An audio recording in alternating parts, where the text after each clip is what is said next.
الناس ديال الريف اللي عندي في القناة تقلقوا عليا على اخر فيديو درتو على ريفي موسى اللي دار العرس الاسطوري في المغرب في الناظور بالضبط. تقلقوا قالوا بانه في لي كومونتير حنا الريافة، عندنا العاقة حنا، كان هضروا كلام كتيرة. طبعا كل واحد من حقه يفتخر بالجهة اللي كينتمي ليها، ولكن كنبقاو كاملين كيف كنقول لكم كنعيشوا تحت رايه وحده وتحت نظام واحد، والحاكم ديالنا واحد والدين ديالنا واحد. لكن العرق والاصول كنختلفوا، كاين اللي امازيغي، كاين اللي عربي، كاين اللي ريفي، فكل واحد، كاين اللي صحراوي طبعا، فكل واحد والانتماء ديالو. لكن هذا الانتماء ما خصوش يدفعنا نهائيا لاننا نكونوا عنصريين. فأنا إلا تكلمت على الريفي موسى تكلمت عليه من باب اشنو كيقدم، اشنو كيدير. فكيبقى واحد اللي كيتاجر في المخدرات كيتاجر فيهم، هذه في الاول وفي الاخير. طبعا احنا كنتشرفوا وكنفتخروا بالريافه اللي عندهم العاقه واللي كيخدموا عليها، رجال الاعمال. كيف ما كنفتخروا بالعروبي اللي عنده العاقه كيكون رجل اعمال. كنفتخروا حتى بداك الريفي الدرويش، حيت الريافه ماشي كلهم ملعقين. الناظور راه ماشي في كندا، الناظور راه حدانا الاخوان، راه كنعرفوا شنو فيها وشكون عايش فيها. كيف ما كنعرفوا الصحراء شكون فيها وشنو القدره، البيدجي اللي عندهم. كنعرفوا كل واحد. ناظور الا كانوا واحد العدد قليل من الناس اللي عندهم العاقة، فكل واحد معروف مصدر الأموال ديالو شنا هي. كيف ما في كل مدينة معروف كل واحد المصدر ديال الأموال ديالو شنا هي. الأغنياء في البلاد راه معروفين، رجال الأعمال معروفين، تجار ديال الممنوعات أيضا معروفين الخوت. فما يمكنش نهائيا أننا نبداو نخربقوا في الهضرة ونتكلموا بدون وعي. الريافة كيبقى ليهم الحق في هذه البلاد كيف ما حتى حنا المغاربه عندنا الحق في هذه البلاد، كيف ما انا عروبيه، كيف ما الاخر صحراوي، كيف ما الاخر شلح، كلنا سواسيه في هذه البلاد. انا غادي نتكلم على مساله اخرى اللي خطيره، ولا معيار الرجوله في التعاليق. انا شفته معيار الرجوله كيتعلق بالمال، وبدليل ان في التعاليق كيقولوا موسى راجل، موسى الرجوله، موسى راجل عليكم، موسى. اش من رجله؟ واش الرجله هي التجاره في الممنوعات؟ واش الرجله هي نحرق ونستغل الجيوب ديال المغاربه ونهب منهم الفلوس لاجل انني نسلكهم من واحد الطريق، نسلكهم من البحر؟ واش هذه رجوله؟ بغيت نفهم هاد الناس اللي كيعلقوا، واش عندكم واحد الادراك، واش عندكم واحد الوعي؟ حيت لا اعتقد نهائيا ان مواطن ريفي او مغربي، نتوما اللي كتشوفوا نفوسكم سبيسيال، اما حنا كنشوفكم مغاربه فحالكم فحالنا، ما كتختلفوش علينا بحتى شي حاجه، بحالك بحالي، بحال العروبي، بحال الصحراوي، بحال كلنا بحال كنعيشوا وفقا لواحد القانون والنظام اللي طبعا مغربي. نتوما بوحدكم اللي كتشوفوا نفوسكم سبيسيال، واغلب الناس اللي كتشوف نفوسها سبيسيال من هاد الناس اللي كتدعي انها ريافه وانا كيكونوا يا اما خارجين عن القانون، يا اما كيف كنقولوا عندهم مصلحه مع هذا الشخص، يا اما من الاسره ديالو، يا اما غبي، يا اما ما عندوش ادراك، ما عندوش وعي.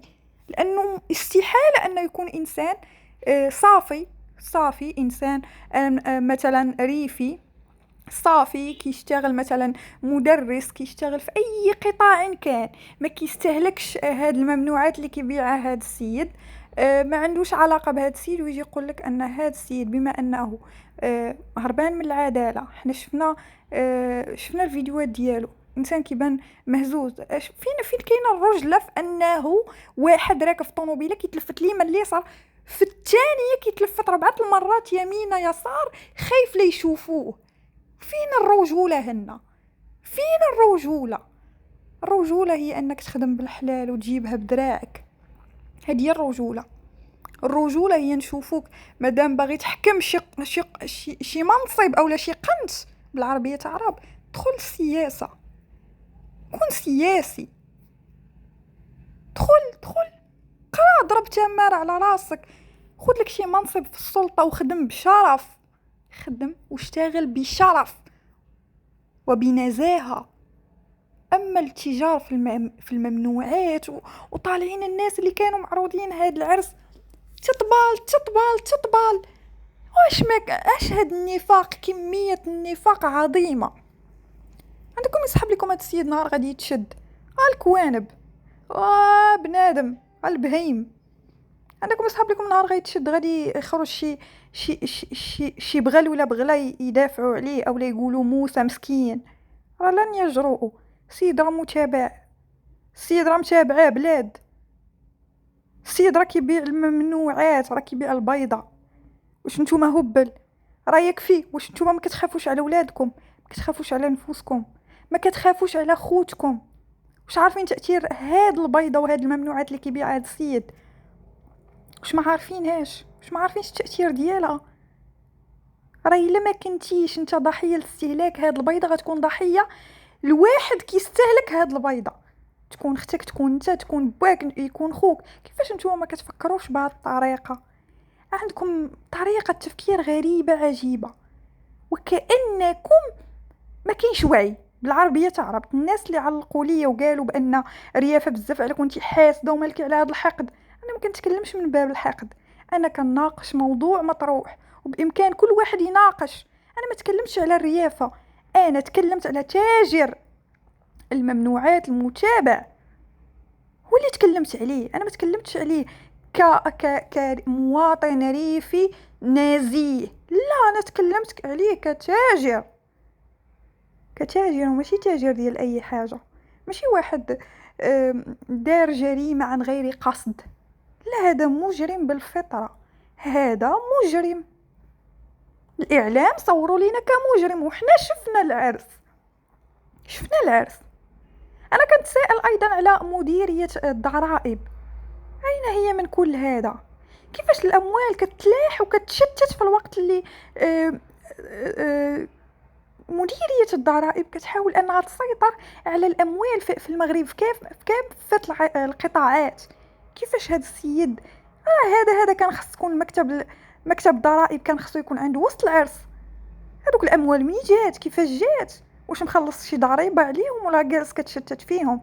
هذوك الناس اللي خداو هذوك الاموال واش خلصوا شي ضريبه؟ وزيد وزيد وزيد. راه ماشي سهله صراحه، ماشي سهله انك تنظم بلاد فيها كميه الجهل بهذا الشكل. راه ما عرفنا كيف كيقول لك المثل، نحاربوا الغلاء ولا نحاربوا الغباء. ما بقاش المواطن المغربي ما بقاش عارف علاش يهضر باش يهضر. وزيدون كتجي تهضر كتلقى الاغبياء كيتقاصوا عليك بدون ما ان يكون عندهم واحد الوعي كبير. راك يكفي ان هاد السيد، سواء انت كريفي المفروض انك ما تستشرفش نهائيا لا بهذا الشخص ولا بما يقوم به هذا الشخص، لانه هذا الشخص شنو كيدير؟ كيغيب لك ولادك وخوتك وصحابك بالبيضة، ومن بعد كيوهمك بانه هاد البلاد ما صالحاش وبانك خاصك تمشي لبرا باش تاخذ فرصتك، بان برا كاينه الجنه. وفي نفس الوقت شنو كيدير؟ كيخليك تمشي الله اعلم منين تجيب الفلوس وتمشي تعطيهم ليه باش هو يسلكك، باش هو يحرقك.